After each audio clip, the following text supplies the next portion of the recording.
Bonsoir. L'islam va être un enjeu crucial pour toutes les élections à venir. 700 mosquées ont appelé à voter Hollande dimanche 6 mai sur l'incitation d'Abderrahmane Daman, l'ancien conseiller à la diversité de Nicolas Sarkozy, qu'il a quitté lorsqu'il y a eu le débat sur l'identité nationale qu'il n'a pas accepté, et depuis, il est en train de rameuter pour Hollande.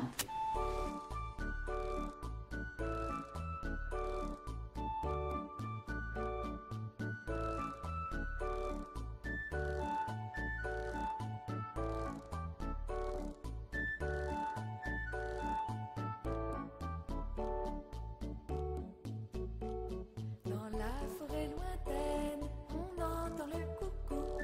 Du haut de son grand chêne, il répond au hibou. Coucou, coucou, coucou, hibou, coucou. Coucou, coucou, coucou, hibou, coucou.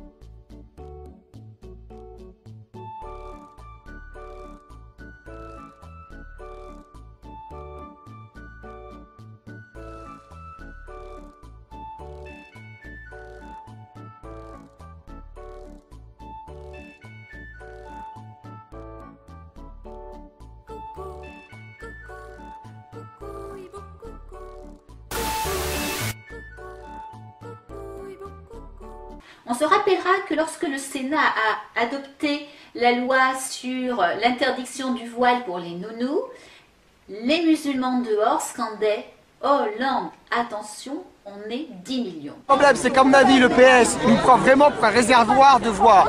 Alors dans leur tête, ils se disent, qu'on les écrase ou pas, ils vont voter pour nous au deuxième tour parce qu'ils auront peur de Sarkozy, Marine Le Pen, on va leur remuer les montagnes, ils vont voter pour nous.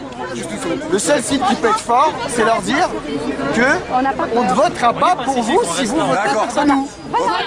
Vous votez contre nous, on ne vote pas pour vous. On ne votera pas pour vous. Si vous votez contre nous, on ne votera pas pour vous. Si vous votez contre nous, on ne votera pas pour vous. Si vous votez contre nous, Hollande, attention, on est 10 millions. Hollande, attention, on est 10 millions. Hollande, attention, on est 10 millions. Hollande, attention, on est 10 millions. Hollande, attention, on est 10 millions. D'ailleurs, Hollande a dit qu'il était opposé à cette loi et que jamais le PS ne la voterait à l'Assemblée nationale. C'est-à-dire que le vote du Sénat a été une espèce de gage de laïcité, mais on sait que finalement, ça n'était qu'un jeu de dupes. On ne s'en étonnera pas puisqu'on sait que la gauche a déjà refusé de voter la loi sur la burqa. Comment s'étonner alors que sur Facebook, il y ait tant de groupes de musulmans qui appellent à voter Hollande, avec des explications qui sont claires, du genre « Monsieur Hollande a confirmé son engagement pour l'égalité réelle, c'est-à-dire donner plus à ceux qui ont moins, le droit de vote aux étrangers aux élections locales, la défense des quartiers. » Il est clair que le droit de vote aux étrangers est un instrument de conquête. C'est parce que les étrangers seront de plus en plus nombreux à voter que l'islam sera de plus en plus implanté et que la gauche gagnera de plus en plus d'élections et ne sera même plus en position de les perdre, quoi qu'elle fasse, quels que soient ses choix économiques ou sociétaux. Et ça, c'est gravissime. Quand Hollande dit « on fera voter le droit de vote aux étrangers en 2013, juste avant les élections de 2014 », il nous explique clairement et simplement, voilà, le PS veut en 2014 remporter les élections municipales et pour cela, il aura besoin du vote des étrangers. Donc, on va leur accorder le droit de vote pour avoir une majorité qui nous permette d'avoir le grand chelem à l'échelle de la France. Ça ne vous fait pas peur? Moi si. Il est effrayant que les socialistes puissent avoir la capacité de changer notre civilisation et de remplacer un peuple par un autre. Quand on pense qu'il y a un seul sénateur socialiste qui n'a pas voté le droit de vote aux étrangers au Sénat, on peut se faire des cheveux blancs. D'ailleurs, le communautarisme musulman prend lui aussi des proportions inquiétantes. Et se dire qu'on pourrait avoir en face la gauche au pouvoir qui non seulement dirait béni oui oui, mais anticiperait même ce qu'ils n'ont pas actuellement, c'est épouvantable.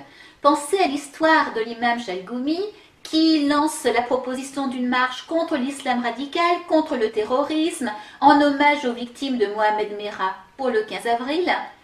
Il change la date et entre le 15 et le 29 avril, cette marche est devenue une marche contre l'islamophobie, contre la stigmatisation des musulmans.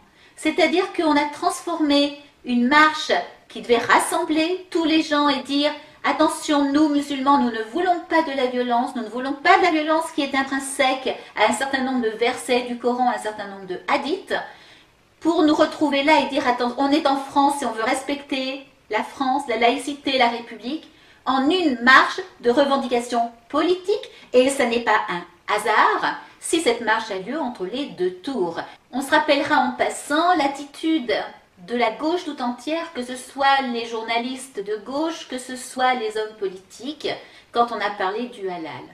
Tous, avec un bel ensemble, se moquaient totalement de la souffrance animale, se moquaient totalement que l'on paye une dîme aux mosquées, donc que l'on finance illégalement un culte, se moquaient totalement que tout le monde soit obligé de manger halal sans le savoir. Tout cela constitue un énorme désaveu pour Sarkozy, qui a accordé pendant toutes les premières années de son mandat des concessions énormes à la communauté musulmane. On se rappellera qu'il était même allé jusqu'à mettre sur le même plan islamophobie et antisémitisme. Erreur gravissime. Il a laissé se développer les prières dans la rue, sans rien dire. Il a laissé les voiles se multiplier. Il a laissé les revendications communautaristes dans les cantines, où on a de plus en plus de repas sans viande, sans porc, pour complaire aux musulmans. Sarkozy a été à l'écoute des islamo-collabos de l'UMP, parce qu'il y en a. Un Fillon, on se rappelle qu'il a osé inaugurer la mosquée d'Argenteuil à côté d'une gamine voilée. Un Juppé, grand copain des frères musulmans, qu'il va consulter et rencontrer en disant le plus grand bien. Le même Juppé qui avait tout fait pour que Bordeaux ait sa grande mosquée offerte à Tariq Oubrou, ce fameux imam proche de l'UOIF, qui affirme clairement que les musulmans doivent œuvrer pour la reconstitution d'un califat.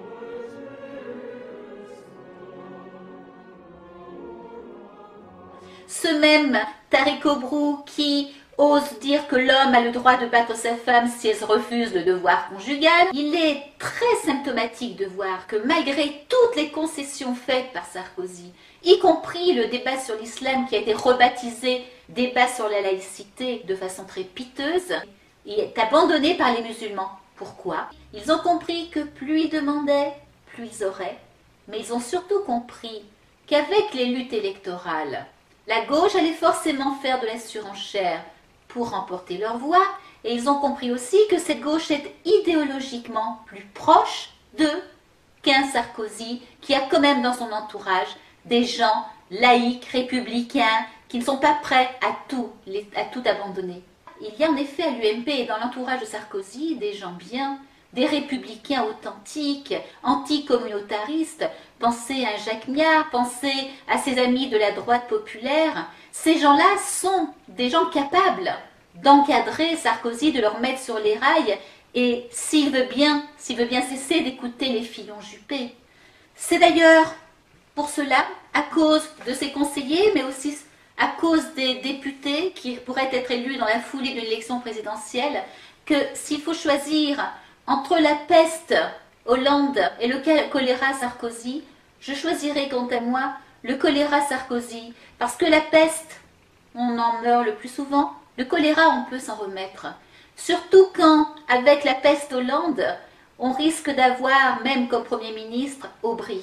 Or, Aubry, on le sait, c'est la communautariste totale, c'est celle qui veut changer de civilisation. Elle n'aura aucun état d'âme pour nous fouler aux pieds, pour fouler aux pieds la France. Même les socialistes n'en ont pas voulu aux primaires. Ce qui n'est pas bon pour le Parti socialiste serait-il assez bon pour la France et les Français? À méditer. Vive la République, vive la France et à lundi.